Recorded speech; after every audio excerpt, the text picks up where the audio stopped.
खुदा हाफिज़ कहने का टाइम आ गया और अनफॉर्चुनेटली फिर मेरी उनके साथ बात नहीं हुई। उसके बाद पाकिस्तान हिंदुस्तान के हालात ख़राब हो गए। फिर मैं हिंदुस्तान वापस जा नहीं सका और मेरी मुलाकात नहीं हो सकी उनसे। बड़ा रिग्रेट है मुझे, बड़ा दुख है इस चीज़ का। दिलीप साहब से नहीं मिल सका, लता जी से नहीं मिल सका।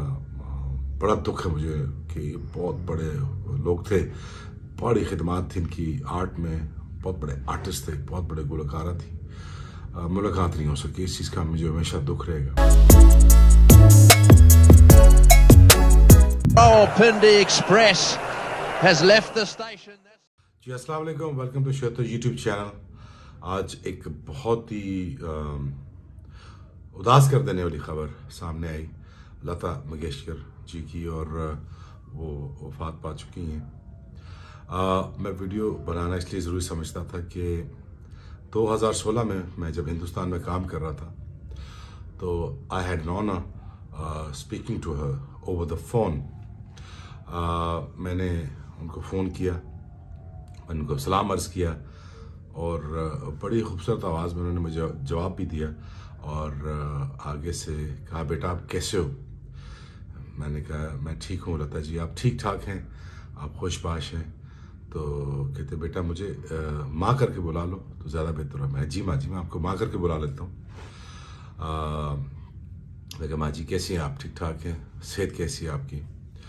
तो उन्होंने मुझे कहा कि बेटा मैंने आपके मैच बहुत देखे हैं, मैंने आपके और सचिन के मुकाबले देखे हैं, मुझे क्रिकेट का बहुत शौक़ था और मैं आपको जानती हूँ और आपके मैचेस देखती थी। आप बहुत अग्रेसिव हो, आप बहुत ज़ोर लगा के खेलते थे और बहुत अच्छा खेलते थे, आपका गुस्सा बड़ा फेमस है। एक उसके साथ साथ उन्होंने एक चीज़ ये भी कही कि बेटा आप उर्दू बहुत अच्छी बोलते हैं। तो मैं कहा जी आपकी भी उर्दू माशाल्लाह बहुत ही खूबसूरत और बहुत ही अच्छी है। तो कहते हैं हाँ बेटा मैंने काफ़ी उर्दू शायरी भी पढ़ी है, उर्दू गाने भी बहुत गाए हैं, शायद इनकी गाते नहीं हूँ। तो मैंने कहा माँ जी मैं आपसे मिलने आना चाहता हूँ और ये मौका मैं गंवाना नहीं चाहता। आप बॉम्बे में, मैं बॉम्बे में हूँ, सॉरी मुंबई में हूँ, तो माँ जी आपके पास आना चाहता हूँ, मिलना चाहता हूँ आपसे और कुछ बातें करना चाहता हूँ। कहते हैं बेटा ज़रूर आना, ज़रूर आना, और मैंने तुमसे मिलकर बहुत बातें करनी है। और फिर कहने लग पड़ी कि बेटा अभी हमारे नवरात्रि 9 रोज़े होते हैं हिंदुओं के मज़हब में, जहाँ पे वो 9 रोज़े रखते हैं। कहते बेटा मैं उनकी पाठ पूजा कर रही हूँ और वो रोज़े रख रही हूँ, उन रोज़ों के बाद अगर आप तशरीफ़ ले आएँ तो बहुत अच्छा होगा। तो मैंने कहा जी मैं मेरे ख्याल में रोज़ों के बाद मैं चला जाऊँगा, आपके जो नवरात्रि के रोज़े हैं उनके बाद मैं चला जाऊँगा।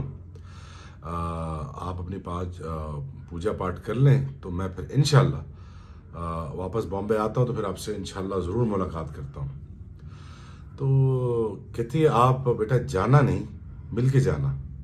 तो मैं माँ जी मैं ज़रूर हाज़िर हूँगा, आपकी खिदमत में ज़रूर हाज़िर हूँगा और आपको बहुत सारा आपको लाड करूँगा, आपसे बहुत सारी बातें करूँगा।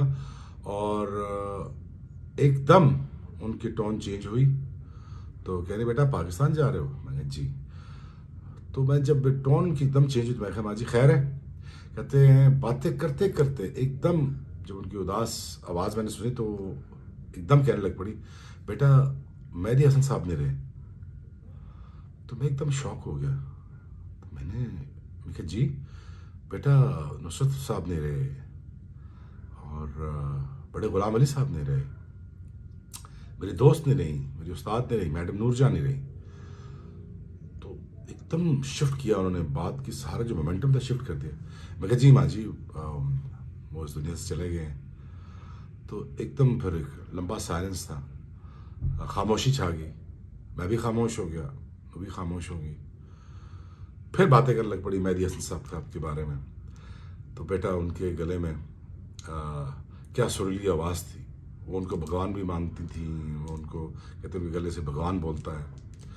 तो एज ए मुस्लिम हम तो ये चीज़ें नहीं कह सकते, लेकिन लता जी कह सकती थी। लेकिन एकदम उनकी आवाज़ में उदासी छा गई, फिर वो बातें करना शुरू कर दी उन्होंने। तो मैंने कहा जी माँ जी चले तो जाना ही है सबने एक दिन, लेकिन कहते बेटा मेरा बड़ा ताल्लुक़ था उन लोगों से, बड़ा ताल्लुक़ था, बड़ा एक टाइम मैंने गुजारा उनके साथ, बड़ी एक लंबी मुद्दत मैंने गुजारी मैडम के साथ, मैडम नूरजहान के साथ बड़ी दोस्ती है, बड़ी दोस्ती थी। बड़ा एक वक्त गुजरा मेरा उनके साथ। मेरी बहन थी, मेरी उस्ताद थी और बहुत बड़ी गुलकारा थी और बहुत बड़ी आर्टिस्ट थी। तो मैं कहा हाँ माँ जी, बहुत अच्छी इंसान भी थी वो। तो मैं समझा कि इंशाल्लाह मुलाकात होगी इनसे। तो बस जैसे बातें करते करते बात से बात ख़त्म होती गई, चलती गई, बनती गई। फिर उनसे मुझे कहती कि आपको मेरा घर पता है? मैं जी पूरे हिंदुस्तान को पता है, पूरे पाकिस्तान को पता है, पूरे बरसीर को पता है आप कहाँ रहती हैं। तो मैं जी मैं आ जाऊँगा। तो कहना ज़रूर आना। और क्रिकेट छोड़ दिया आपने? मैं जी मैंने क्रिकेट छोड़ दी। कह चलो शुक्र है, बैट्समैनों की जान बच गई। तो मैं हंस पड़ा, सारे हंस पड़े। तो मैं लाउड स्पीकर पे था, तो जिन्होंने मेरी बात करवाई थी लता जी से, तो भी हंस पड़े सारे। तो बड़ी दुआएं दी उन्होंने मुझे कि अपना बहुत सारा ख्याल रखना, कभी चेंज ना होना, जैसे हो वैसे रहना, और अच्छे लगते हो दिल के, और ऐसे ही रहना।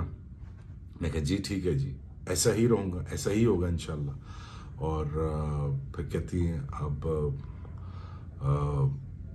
खुदा हाफिज़ कहने का टाइम आ गया। और अनफॉर्चुनेटली फिर मेरी उनके साथ बात नहीं हुई। उसके बाद पाकिस्तान हिंदुस्तान के हालात ख़राब हो गए। फिर मैं हिंदुस्तान वापस जा नहीं सका और मेरी मुलाकात नहीं हो सकी उनसे। बड़ा रिग्रेट है मुझे, बड़ा दुख है इस चीज़ का। दिलीप साहब से नहीं मिल सका, लता जी से नहीं मिल सका। बड़ा दुख है मुझे कि बहुत बड़े लोग थे, बड़ी खिदमत थी इनकी आर्ट में, बहुत बड़े आर्टिस्ट थे, बहुत बड़े गुलकारा थी। मुलाकात नहीं हो सकी, इस चीज़ का मुझे हमेशा दुख रहेगा। और मैं जब भी जहाँ भी जाता हूँ कोशिश करता हूँ कि जो भी बड़ी बड़ी हस्तियाँ उनको ये रियलाइज़ करवाया जाए, आप बहुत बड़ा हस्तियाँ थी, आपने बहुत बड़ा काम किया इंडस्ट्री के लिए। तो एक छोटी सी मेरी याद थी उनके साथ, तो मैं सोचा मैं उनके लिए शेयर करूँ। उनकी तारीफ में क्या बयान करूँ। बहुत बड़ी आर्टिस्ट गुजरी बड़े सगीर की, और मैं तो मैडम नूरजहान के गाने सुनते सुनते, लता जी के गाने सुनते सुनते यहाँ तक पहुँचे हैं। और बहुत दुख हुआ उनकी वफ़ात का, और बड़ा सेटबैक है पूरे हिंदुस्तान के लिए, पूरे बरसीर के लिए। और ये मेरी यादें थी उनके साथ। काश मैं उनसे मिल पाता, उनसे बड़ी बातें करता। और बड़ी खूबसूरत, बड़ी ही खूबसूरत उर्दू में बात करी थी, बहुत सलीस उर्दू जो होती ना, वो उसमें बात कर रही थी। तो मैं बड़ा लुक फॉरवर्ड कर रहा था कि उनके साथ मिलता, बैठता, बात करता, लेकिन ऐसा नहीं हो सका। तो मैं सोचा ये थोड़ी सी छोटी स्टोरी आपके साथ शेयर करूं। ठीक है। The Express has left the station, that's for sure.